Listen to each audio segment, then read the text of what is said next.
Tolito TV.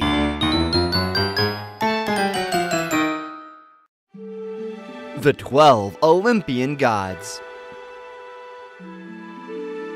Today we will travel to ancient Greece to learn about Greek mythology.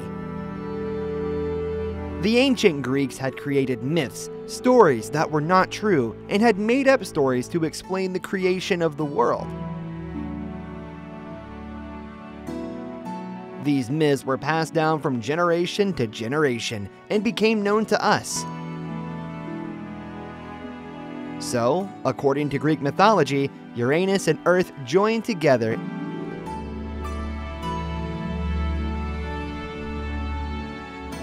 and made many children, the Titans. The Titans were huge people with supernatural powers.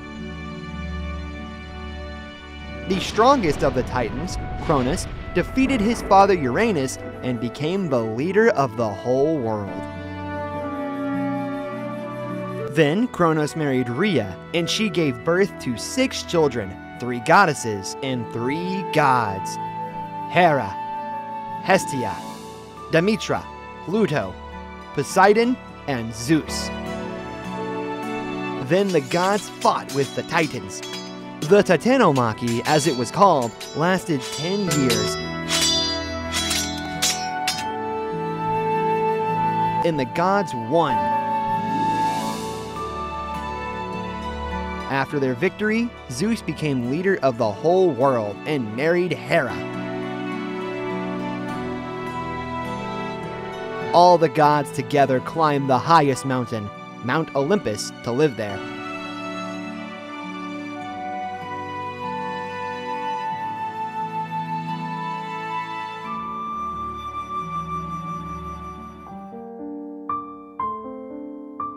So, in Zeus's palace on Mount Olympus, the 12 immortal gods dwelt.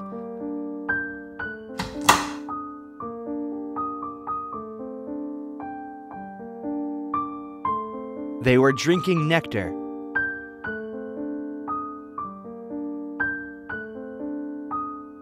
and were eating ambrosia.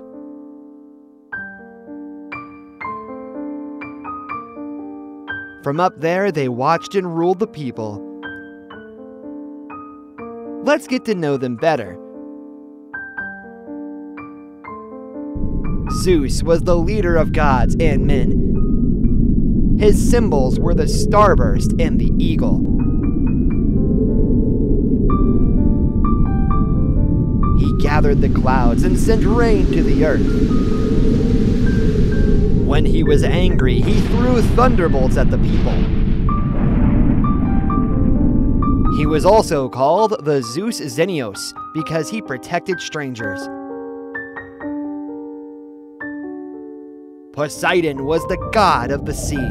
He had a great palace on the bottom of the sea.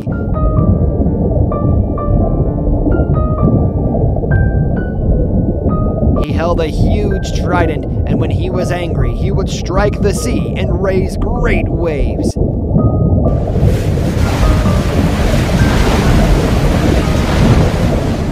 Apollo was the god of music, oracles, and light. His symbol was the lyre.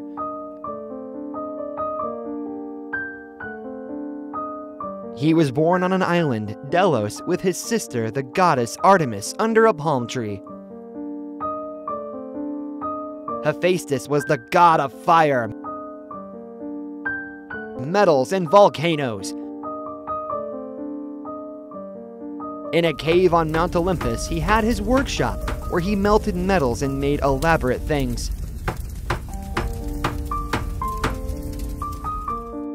He was lame, because once Zeus got angry and threw him off the top of Mount Olympus, and he hurt his leg.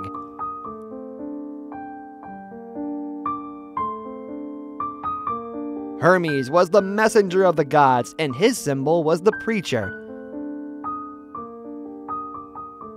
He wore winged sandals to fly over land and sea to carry the orders of Zeus. He was also the god of trade and escorted the souls of the dead to the underworld.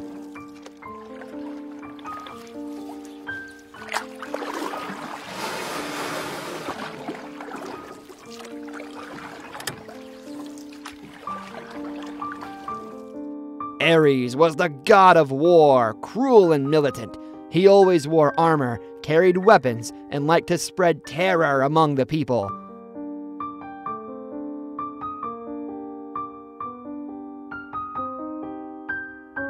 Zeus's palace on Mount Olympus was also home to the goddesses. The first was Hera, wife of Zeus, queen of the world. Her symbols were the scepter and the peacock.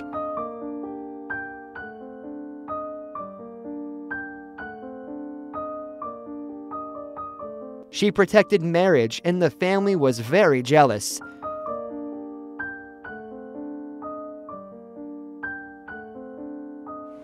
Aphrodite, the goddess of beauty, according to legend, was born from the foam of the sea. She was the mother of the winged god Eros, who used his arrows to mark the hearts of men. Athena was the goddess of wisdom, letters, and the arts.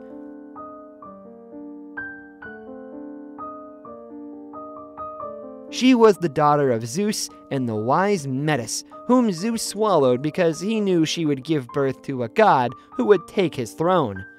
So when the time came for Athena to be born, Zeus had a great headache and ordered Hephaestus to cut his head open with an axe.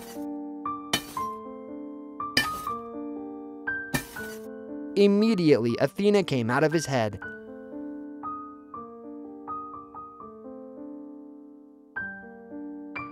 Demetra was the goddess of agriculture. She taught people to cultivate the land and sow wheat, and for this reason, these seeds were called grain. She protected the trees and all plants and changed the seasons of the year. Artemis was the goddess of hunting. Her symbols were the bow and the deer. She protected the forest and all wild animals. She was the sister of Apollo, god of music.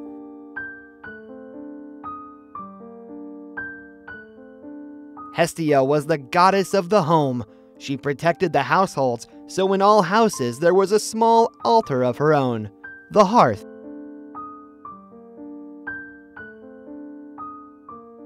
Apart from the 12 gods, there were others who dwelt on Olympus, such as Pluto, the god of the dead and the underworld. He lived in Hades with his wife Persephone.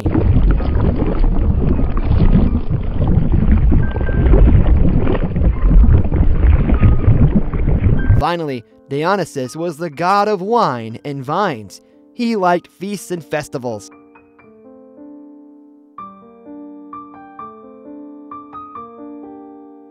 The Greeks worshipped their gods and goddesses in glorious temples, built statues and altars to them, and offered them gifts and sacrifices.